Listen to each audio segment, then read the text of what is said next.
మేము ఎక్కడ వెనుకపోతలేం. ప్రజాభిప్రాయం ప్రజా తీర్పును గౌరవిస్తూ మా గ్రాడ్యుయేట్ సోదరులకు సంబంధించి ఇంకో ప్రక్కన ఉపాధ్యాయ సంఘం ఉద్యోగ సంఘాలకు సంబంధించి ఒక విజ్ఞప్తి చేస్తూ ఉన్నాం. కానీ విని ఎరగని రీతిలో ఈ రాష్ట్రానికి సంబంధించిన యువత ప్రధానంగా గ్రాడ్యుయేట్ సోదరులకు సోదరిమణులకు ఉపాధి కల్పించాలని ఆలోచన చేస్తూ ఒక్క సంవత్సర కాలంలో 56,000 ఉద్యోగాలు అందించిన తర్వాత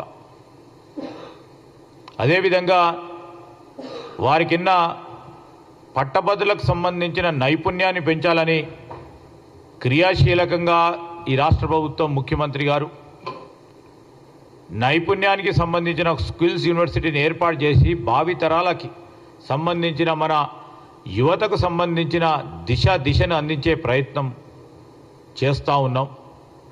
ఇంకో ప్రక్కన ఉపాధ్యాయ సోదరులకు సోదరిమణులకు ఎప్పుడు లేని విధంగా ట్రాన్స్ఫర్లు కానీ ప్రమోషన్లు కానీ డిఎస్సి నియామకాలు కానీ 317 జీవోకు సంబంధించి రాష్ట్ర ప్రభుత్వ పరిధిలో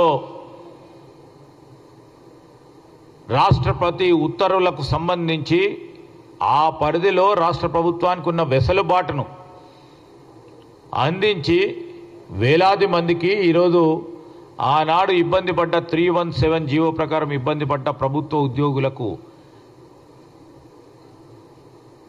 న్యాయం చేసే కార్యక్రమంతో పాటు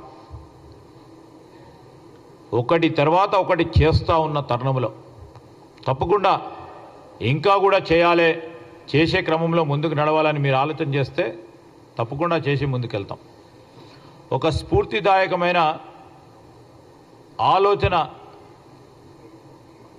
మా నిరుద్యోగ సోదరులు కానీ పట్టభద్రులకు సంబంధించిన మిత్రులే కానీ ప్రధానంగా బీజేపీ తోడుగా నిలబడ్డ బీఆర్ఎస్ వారి మాటలకి భ్రమపడకుండా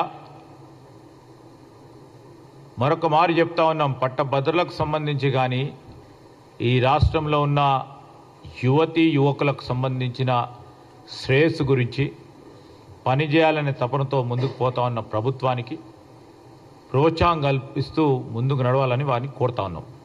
జీవన్ రెడ్డి గారు మాట్లాడు. ఎనీథింగ్ మీరు చెప్పండి. ఇప్పుడు మేము అనేక సందర్భాల్లో అనేక రంజాన్లు వచ్చినాయి, అనేక పండుగలు వచ్చినాయి. ఎన్నిసార్లు గిఫ్ట్ ఇచ్చుంటాం? చాలా సందర్భాల్లో గిఫ్ట్. ఇది గిఫ్ట్ కాదని కాదు, ప్రజాభిప్రాయం.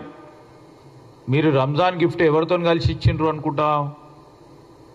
బీజేపీ బీఆర్ఎస్ పార్టీ కలిపి మీరు చేస్తూ ఉన్న ఒప్పందాలు స్పష్టంగా ఈరోజు బయటికి వస్తూ ఉన్నాయి. ఈరోజు మీరు రంజాన్ గిఫ్ట్ ఇస్తే మేము రంజాన్ తర్వాత ఇంకో గిఫ్ట్ ఇస్తాం, మళ్ళీ ఇంకో పండుగ వస్తుంది కదా.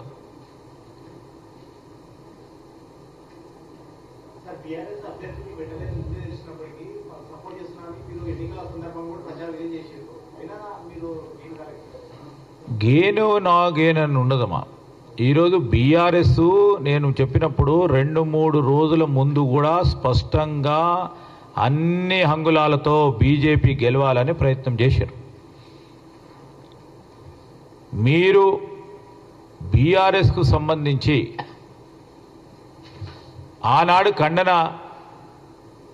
చేస్తూ మాకు బీజేపీ ఇద్దరు కలిసి మాట్లాడుతున్నారని చెప్పిన బీఆర్ఎస్ స్పష్టంగా ఎక్కడికైనా పోయి చూడండి. మేము కూడా ఛాలెంజ్ చేసిన వారు బీజేపీకి సపోర్ట్ చేస్తూ వారికి ఓటు వేయాలని క్షేత్రస్థాయిలో పనిచేస్తూ ఉన్నది ఎవరు?